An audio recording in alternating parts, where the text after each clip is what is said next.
Je représente une chaire qui est parallèle à la chaire Agro6, puisque cette année on rejoint la Fondation Supagro, qui traite des questions d'évaluation environnementale et notamment d'analyse du cycle de vie. Alors, dans la journée, avec Juliette notamment, on a évoqué le fait qu'il était important de regarder un petit peu quelles étaient les méthodes qui permettaient de produire ces labels ou cette information environnementale.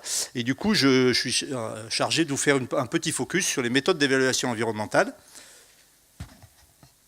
Donc si je vous mets sous les yeux les trois piliers de la durabilité, je ne vais pas parler d'indicateurs de performance économique dans ma présentation, ni de performance sociale.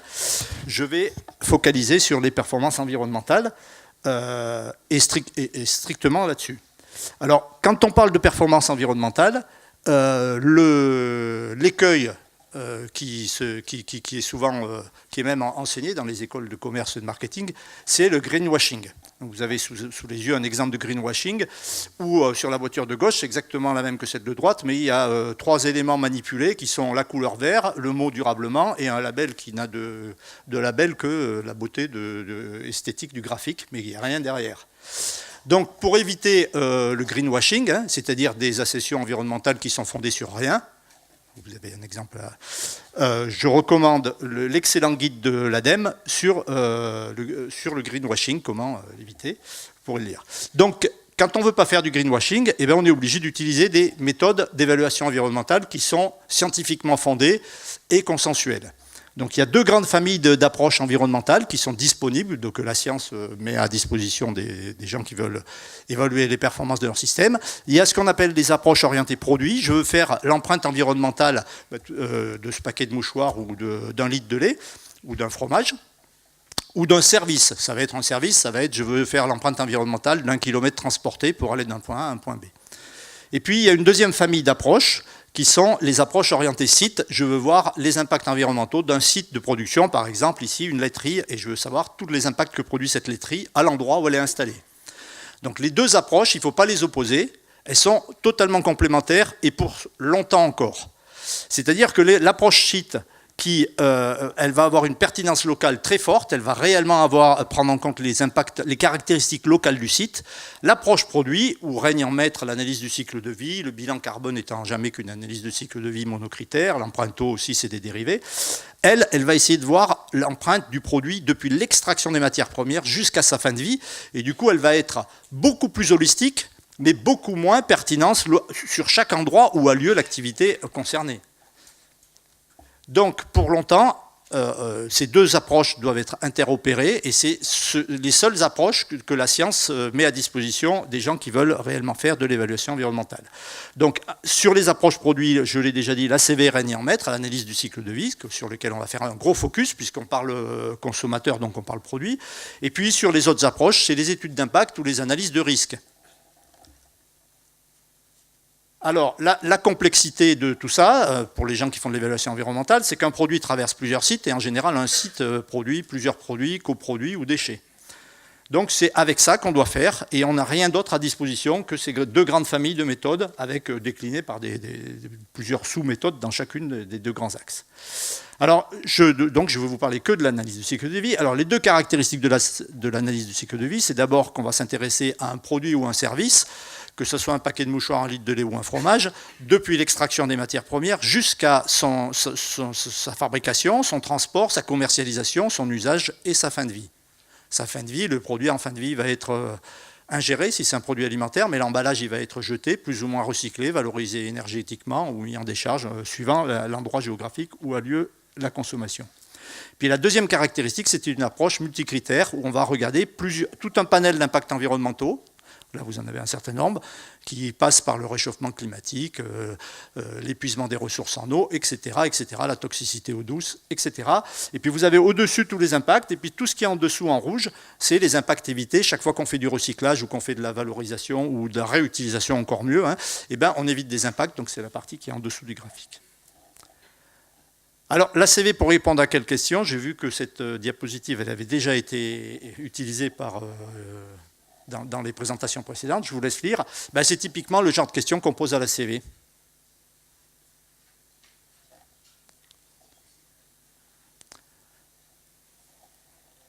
Alors, pour vous dire comment on répond à cette question, je vous prends un exemple sur la pomme. C'est un projet qui vient de se terminer, qui s'appelle Sustain Apple, qui était un projet ANR, sur lequel on a fait des ACV de tout un tas de circuits de distribution de la pomme.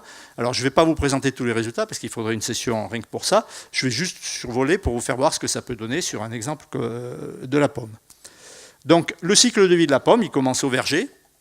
Et quand on n'a pas une approche holistique comme une approche cycle de vie, ben on s'en tient là. Voilà, on va dire quels sont les impacts au verger. Ben, j'ai des pesticides, j'ai des engrais et j'ai un tracteur qui brûle du gasoil. Point barre. Mais pour alimenter tout ça, ben, il faut que les engrais ils viennent de ressources naturelles. Par exemple, tout ce qui est engrais phosphaté, ben, ça vient de mines extraites notamment au Maroc, avec une extraction qui n'est pas sans pollution locale au Maroc. Les engrais azotés, ils consomment beaucoup d'énergie dans des usines chimiques qui produisent beaucoup d'eutrophisation de l'eau et de pollution de l'eau et qui utilisent beaucoup d'énergie fossile.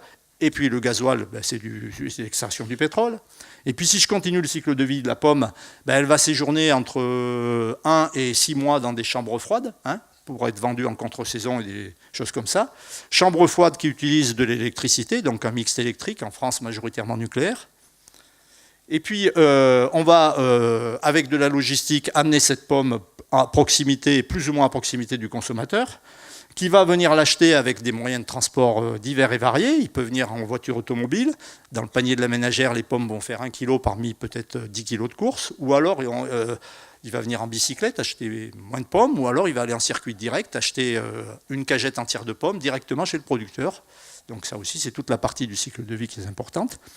Et puis, il y a la consommation de la pomme. Et la fin de vie, alors la fin de vie de la pomme, elle finit dans les toilettes, mais l'emballage de la pomme, lui, il peut finir à la poubelle ou composté ou recyclé, et tout ça est aussi pris en compte suivant le type d'emballage, si tant est qu'il y a un emballage, si tant est qu'il y ait besoin d'un emballage pour la pomme. Donc à partir de ça, alors vous voyez les deux petites flèches en bas, à chaque étape de ça, on va quantifier les ressources naturelles consommées, alors, biotique ou abiotique, vivante ou non vivante, donc de l'eau, du fossile, etc. Et puis les polluants émis dans l'eau, dans l'air et dans les sols. Alors pour ce faire, on utilise des bases de données, tout ce qui est transport, logistique, par exemple, c'est tout répertorié, c'est tout déjà fait, et ça facilite considérablement le travail de ceux qui procèdent ces méthodes. Alors une fois qu'on a fait ça, on a modélisé le système, donc vous avez des boîtes, là, on a des infrastructures, donc il va falloir amortir sur des grandes durées. On a des fonctionnements avec de l'énergie, soit fossile, du gasoil pour alimenter le pétrole, soit de l'électrique. On a des émissions de polluants, notamment les pesticides ou tout ce qui est lié aux engrais, des fuites d'azote dans les milieux aquatiques notamment. Et puis on a toute la logistique et autres qui sont regroupées en 4 boîtes. Et une ACV, ça consiste après alors nous, à partir du moment où vous avez tout bien décrit dans votre système, vous utilisez un logiciel, vous appuyez sur un bouton. Nous, chercheurs, ce qu'on met au point, c'est les méthodes qui viennent derrière. Ça va vous quantifier tous les flux, toutes les ressources consommées et les pollutions émises. Et puis après, ça va vous permettre de calculer tous les impacts et de les regrouper éventuellement en 3 grandes catégories d'impacts, qui sont les impacts sur la santé humaine, les impacts sur les écosystèmes ou les impacts sur les ressources naturelles pour les générations futures. Donc nous, notre travail de chercheur, c'est toutes les petites flèches que vous voyez. Chaque flèche, c'est genre une vingtaine de thèses, 200 ou 300 publications scientifiques, jusqu'à ce que ça soit suffisamment consensuel pour qu'elle incorpore dans la méthode. Donc on est très fiers qu'il y a une ou deux de ces petites flèches qui ont été faites par nos équipes ici à Montpellier. Donc voilà la méthode d'analyse du cycle de vie. Alors, je vous présente les résultats agrégés. Donc vous voyez, ceux qui sont à droite. Souvent, on utilise les résultats intermédiaires, ça fait jusqu'à 18 catégories d'impact. Mais pour faciliter aujourd'hui, comme on a peu de temps, je vous présente les résultats agrégés. Donc voilà pour le cycle de vie de la pomme. On a à gauche les impacts de la santé humaine, au centre les impacts sur les écosystèmes. Quand on dit écosystème, c'est la biodiversité. C'est les écosystèmes pour ceux qui sont. Pas pour les services qui rendent à l'humanité, pour ceux qui sont en tant que tels. Donc c'est des unités en pourcentage d'espèces affectées, donc c'est des unités de biodiversité. Les services écosystémiques, ce qu'on appelle, pour ceux qui savent ce que c'est plutôt dans les ressources naturelles, c'est anthropocentré, ça ne concerne que l'homme. Donc la dernière catégorie d'impact, c'est les ressources pour les générations futures, donc ça ne concerne que l'homme, l'humanité. Donc voilà ces 3 catégories d'impact. On va voir que les gros impacts sur les écosystèmes, ils viennent de la production agricole, la phase verger, pesticides, engrais, grosso modo, essentiellement, mais quand même aussi fines particules émises par le tracteur et des choses comme ça. Non, pardon, c'est pour la santé humaine. Donc l'essentiel des impacts sur les écosystèmes viennent du verger. Après, on a la deuxième catégorie qui est importante, c'est le trajet du consommateur en voiture particulière. Ça, c'est une constante. C'est-à-dire que quand vous allez faire vos courses en voiture et que vous ramenez 4 kg de marchandises et que vous avez fait juste 5 km pour aller faire vos courses, et bien, ça représente un kilo de pommes un gros impact non négligeable sur la santé humaine et sur l'épuisement des ressources. Ça, c'est le gasoil que vous mettez dans votre voiture ou l'essence. Et puis, le transport réfrigéré, c'est pas négligeable. Le conditionnement, alors le transport réfrigéré et le stockage, hein. Ah non, le stockage il est indépendant. Et puis voilà, j'ai mis les principaux et le conditionnement, donc c'est tout ce qui est emballage quand il y a un emballage. Donc voilà à peu près les éléments de diagnostic qu'on fait sur le cycle de vie de la pomme. Donc vous voyez que si on n'a pas une approche cycle de vie et qu'on a une approche par exemple producteur, qu'on regarde que ce qui se passe au verger, on va voir que les impacts sur les écosystèmes grosso modo, hein, que la partie encadrée sur les écosystèmes. Donc à partir de là, je vous illustre sur quelque chose qui est contre-intuitif peut-être. Je vais vous faire voir que dans les leviers d'amélioration d'éco-conception du cycle de vie de la pomme, il peut y avoir des choses qui ne sont pas très intuitives, hein. Je peux diminuer ma quantité de pesticides, passer au bio, mais je peux aussi, par exemple, dire je vais changer de mix électrique pour ma chambre froide. Si je prends par exemple, je vais comparer le mix électrique français avec un mix électrique, l'un des pires d'Europe, qui est le mix polonais majoritairement au charbon. Voilà ce que ça donne sur les résultats. Vous avez les 3 catégories d'impact. Vous avez la consommation électrique de la chambre froide qui va considérablement augmenter les impacts sur les 3 aires de protection, écosystème, santé humaine et ressources. J'ai oublié de préciser que sur la santé humaine, c'est écrit dans la diapo, c'est tout sauf la consommation des éventuels de la pomme, hein. Ni les bénéfices de manger 5 fruits et légumes par jour, ni les impacts éventuels sur la santé humaine de consommer des résidus de pesticides qui pourraient rester sur la pomme suivant que je la lave ou que je l'épluche ou que je ne sais quoi, ne sont pris en compte dans cette étude. La prise en compte de l'injection des pesticides et tout ça, il y a des travaux en cours, il y a un modèle qui a été mis au point par les Danois, qu'on a utilisé ici, et ça sera implémenté très prochainement dans les ACV, mais ça n'est pas encore, ça y est déjà dans la recherche, mais ça y est pas dans les méthodes en routine, c'est pour ça que je ne vous présente pas les résultats aujourd'hui. Alors donc si je vous devais retenir qu'une diapo, c'est celle que je vais vous présenter là, le mode de pensée cycle de vie, c'est de dire, si j'ai un axe avec tous les critères environnementaux, réchauffement climatique, toxicité eau douce, eutrophisation, acidification, fines particules, tout ce que vous voulez, il y a 18 catégories d'impact, en l'état actuel des connaissances, hein, scientifiques, ça s'améliore, et dès qu'il y a des consensus avancent, on introduit des nouvelles catégories d'impact. Et puis j'ai toutes les étapes de cycle de vie, extraction des matières premières, transformation, fabrication du produit, consommation du produit, fin de vie des emballages et autres. Si je fais la totale, c'est une analyse du cycle de vie. Si je fais un bilan énergétique, je m'intéresse qu'à l'énergie consommée. Ça peut être très cycle de vie, de l'extraction des matières premières jusqu'à la fin de vie du produit, mais c'est jamais qu'un critère, qui n'est même pas un impact. C'est une énergie consommée. On a bien vu que suivant que l'énergie elle est charbon, éolien, solaire ou nucléaire, ce n'est pas du tout les mêmes impacts qui sont derrière. Et puis, si j'ai une étude d'impact, là, complètement à gauche, je vais bien m'intéresser à tous les impacts, mais que sur une étape de la fabrication. Si on reprend l'exemple initial, si j'ai la laiterie, je vais m'intéresser à tous les impacts de la fabrication du fromage, mais pas du tout de la production de lait en amont, et pas du tout de ce que va devenir l'emballage du fromage une fois qu'il sera consommé, et pas du tout du fait que la personne va acheter son fromage en voiture, en vélo, ou en circuit direct, ou circuit long, ou autre. Donc, mais par contre, j'aurai une pertinence environnementale infiniment plus forte qu'en ACV, hein. Donc, je rappelle la diapo initiale, les 2 méthodes sont totalement complémentaires et pour longtemps, on a même écrit une belle publication là-dessus que je pourrais diffuser à ceux qui s'intéressent. Donc une étude d'impact, c'est ça, un bilan carbone ou une empreinte eau, c'est jamais qu'une ACV monocritère, avec tous les risques que ça comporte. En France, on a une illustration du danger de faire que du bilan carbone, c'est le diesel, hein. Le diesel, c'est mieux que l'essence, c'est légèrement mieux que l'essence en bilan carbone. Mais en termes d'impact sur la santé humaine dû aux particules fines, ça fait longtemps que nous, en ACV, dès qu'on met du diesel, on voit qu'il y a un gros impact sur la santé humaine. Donc si on prend des décisions avec des choses trop simples, qui sont du monocritère à bilan carbone, on peut faire un gros transfert de pollution sur une autre catégorie d'impact. Donc, toute cette méthode, elle est normalisée. Il y a une norme internationale, il y a 4 ou 5 normes même qui déclinent tout ça, y compris l'empreinte eau, qui est maintenant normée ACV, 14046 pour le 140, c'est toute la famille des 14040. Et puis ça a été utilisé, décliné dans tous les labels volontaires, qu'ils soient de type 1, de type 2, de type 1 ou de type 3. Donc dans le type 1, vous avez en rouge, Life Cycle Thinking, ça veut dire mode de pensée cycle de vie. Là, c'est implicite. On dit on dit pas qu'il faut que ça soit vraiment une vraie ACV, mais on dit qu'il faut penser à l'amont et à l'aval. C'est écrit. Donc implicitement, c'est des ACV qui est derrière, mais c'est pas obligatoire que ce soit des ACV. Et ça débouche sur le label La Petite Fleur qui a sur ce paquet de mouchoirs, par exemple. Ça veut dire que, pas sur tous les produits, mais sur les mouchoirs, il y a eu une ACV qui a été faite des différentes choses pour avoir ce label La Petite Fleur, qui pour moi est un des meilleurs labels environnementaux. Et actuellement existant, hein, dans l'état actuel de ce qui est disponible. Après, vous avez les types 2, c'est les déclarations, les autodéclarations. Là, c'est pas cadré. C'est normal, c'est pour laisser une part à l'innovation.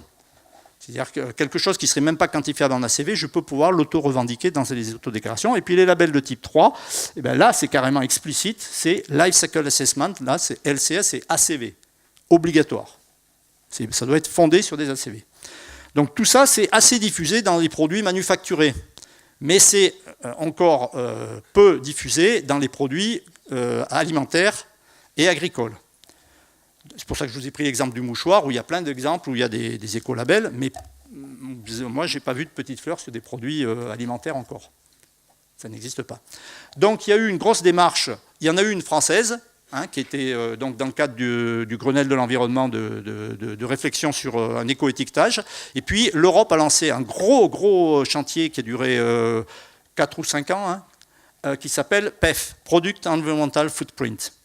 Donc là, les préconisations, c'est de fonder le futur label européen sur des analyses de cycle de vie, et ils ont décliné ça sur avec tous les moyens de communication possibles, sur à la fois fournir de manière transparente des informations environnementales, c'est-à-dire sur chaque paquet, comme il y a la composition, ben on retrouve l'empreinte en CO2, en tout ce que vous voulez, et puis on peut même avoir des notes qui vont de A à E, suivant la qualité environnementale du produit. Tout ça, c'est expérimental. L'expérimentation s'est terminée il y a 6 mois, 1 an. Et pour l'instant, il n'y a pas de décisions qui ont été prises sur son implémentation, mais c'est une des expérimentations à l'échelle planétaire qui a été la plus avancée, avec plein de secteurs concernés, et notamment beaucoup de secteurs dans l'agroalimentaire, plein de tests qui ont été faits sur plein de produits agroalimentaires. Alors, les applications de l'ACV, ce n'est pas que l'éco-étiquetage. Vous avez là un petit récapitulatif de tout ce qu'on peut faire avec l'ACV. Vous avez vu qu'il y a label et tout ça. Moi, j'insisterai sur le fait que comme on est un peu neuf dans ces sujets sur l'agroalimentaire, ben, avant de passer à vouloir communiquer, si on ne veut pas faire du greenwashing, hein, si on veut faire du greenwashing, on peut communiquer de suite. Mais avant de vouloir trop communiquer, ben, la première chose à faire, c'est faire un diagnostic, et l'ACV est un très bon outil pour faire un diagnostic sur sa filière. Où sont les grands impacts sur lesquels je peux agir facilement, sur lesquels c'est un gros impact mais je ne peux pas agir parce que mon four, on a des exemples avec Juliette, bon, ben, mon four il marche au gasoil ou au bois, et ben, ça je n'ai pas la capacité d'investissement sur un paysan boulanger de changer ça de suite, donc je sais que c'est un gros impact, mais à 10 ans je vais peut-être évoluer mais pas de suite. Par contre, sur une autre dimension, je vais pouvoir agir de suite. Donc ça c'est la phase de diagnostic, et puis donc c'est un formidable, une fois qu'on a fait le diagnostic, et ben, on a plein d'idées d'éco-conception, c'est comment on pourrait améliorer. Et là, du coup, Vincent va un peu focaliser là-dessus. C'est que avant de vouloir labelliser, il faut quand même diagnostiquer, éco-concevoir, et après, on va pouvoir communiquer. Et communiquer, soit en autodéclaration, hein, puisque ça c'est possible de suite, soit d'ici là, peut-être que les standards sur les labels européens auront été adoptés et permettront de communiquer de manière totalement standardisée pour les produits alimentaires.